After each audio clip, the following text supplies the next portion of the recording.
In 1962, I started a software company staffed by women that created 70 millionaires. My name is Shirley, and in this cottage, I started what turned into a revolution for women at work. I am a computer programmer. I was involved in the premium bond computer. In my first job, there was one pay scale for the men and another much lower pay scale for the women.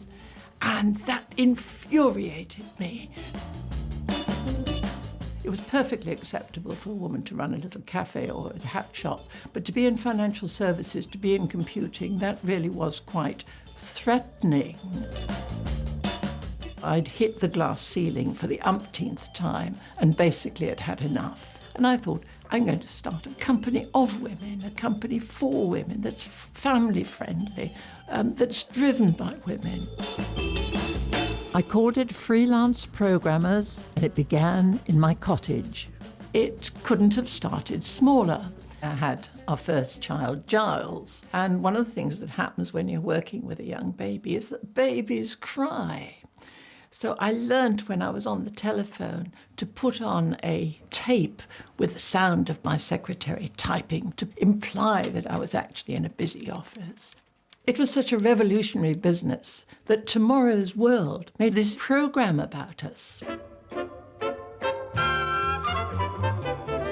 There was no problem at all recruiting other women. The tiniest little mention in the local paper brought in a flood of highly qualified women. Women who wanted to work, but because they had families, they were kept out of the workplace. But despite the media coverage I was trying to generate, people were still suspicious of doing business with a woman. I was selling my company's services by writing letters, but they got absolutely no reply. So I wrote the same batches of letters, this time signing them as Steve Shirley, the family nickname, and I began to get some replies. This is me in 1985. The company went from strength to strength, and we were picking up huge contracts, such as programming the black box recorder for Concorde.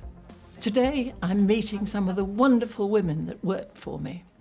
Hello, hello. Lovely to see you. Oh, you are angels to turn up. I saw this article in Computing, Steve talking about getting professional women, giving them an opportunity, and I grasped it with both hands, and I've stayed with that for 30-odd years. It made all the difference in the world. Steve, we're so pleased that you started the company. Even if you were at home, you had to pretend you weren't, and you had to be very professional and, sort of, even if the house was falling down around your ears.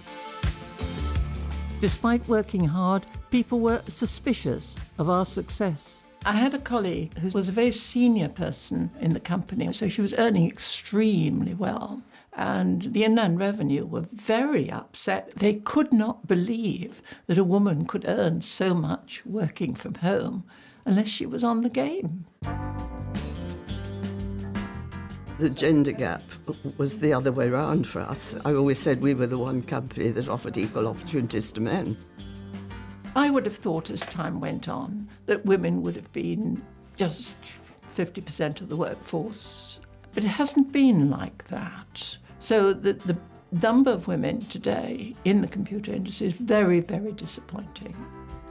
I gave 24% of the company away to the staff. When the company floated, 70 of them became millionaires in their own right, and I'm enormously proud of that.